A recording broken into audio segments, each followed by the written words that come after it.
Welcome to the late summer, early fall edition of the Tiger Men's Basketball Report. I'm Spiro Marikas with the head coach of the Tigers, Pat Scarry. And Coach, I know you've enjoyed your summer, but it's time to get down to work. That's right. We've had a good 3 weeks off since the guys left on August 2nd. And with school starting up, it's an exciting time of year.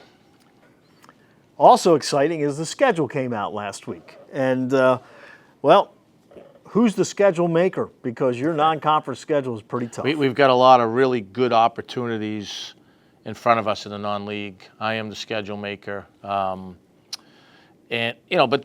we've got opportunities, and then we've got things that are going to get us ready for CAA play. But, we want to play a challenging non-conference schedule, and this year, obviously, is another year where it's challenging.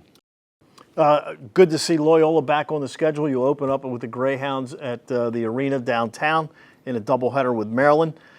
Then you move on and playing what could be the number one team in the country in Houston. That's really throwing the guys into the fire there. Yeah, you'll find out a lot about yourself playing a game of that magnitude, early in the season. And once again, there are opportunities, and it does get you ready for the league. So that's how we've tried to approach it, especially since COVID. I think what we found is it's helped us when league players started. Now, the one thing, you do have 5 non-conference home games. Now, 2 of them are against non-Division I's. But I know you've had a tough time in trying to get people to come to CQ, and that's probably because you've been so successful. Yeah, look, and I appreciate Steve Eigenbrot upstairs. We don't have any series at home. They're all games for the first time ever. We had to buy all of our opponents. We'd love to start some series, especially with regional schools, but we had 0 home games in May. And we knew we needed to get some home games, especially because of the unbelievable crowds we had last year. So we have 5, and we'd like to get to the point. I know we could have about 7 of those in the non-conference. A couple schools in our league have like 8 or 9, so I'd like to get to that point. You were originally scheduled to go to Canada, but then things changed, and instead going to Orlando. I know your players are probably really disappointed about not going to Canada and going instead to Disney World, but how did that come about? Yeah, we've played in the ESPN Charleston Classic a couple times, and the guy Jeff Wilson is a friend that puts this together, and he called and said, hey, I might be able to get you in here. We have a new tournament in Orlando. All the games should be on one of the ESPN networks, and he told us what the field was, and we just thought it was a great opportunity to play against some really good teams, and we'll get tested right away against a talented, well-coached, URI team.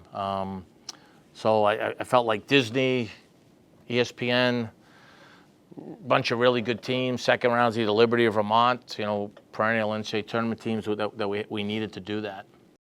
I can get a rematch on a water slide race. 1-0. I beat you a couple of years ago. We're happy to have that challenge again. All right, now the conference schedule, the one thing that stands out for the first time in I don't know how many years, you will not be making the UNCW Charleston trip. And I know the people down in Wilmington are going to be very upset about that because they love to get on your case. But you do have both those schools coming to CQ.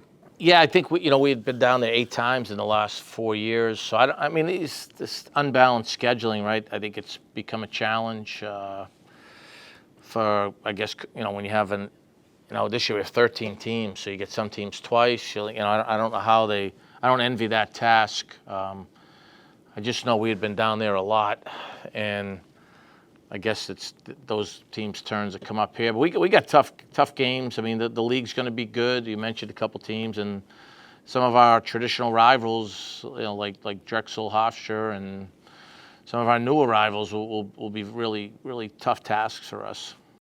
All right, let's take a minute. Let's talk about the team a little bit. You brought in a couple of transfers.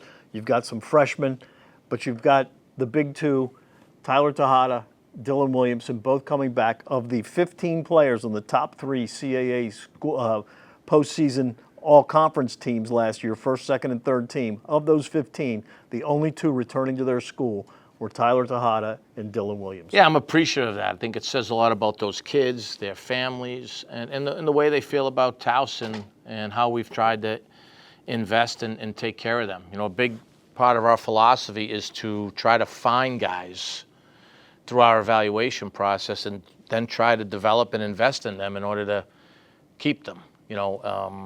And I know those guys are excited. We've got a lot of work to do in order to become the type of team that we believe we can become.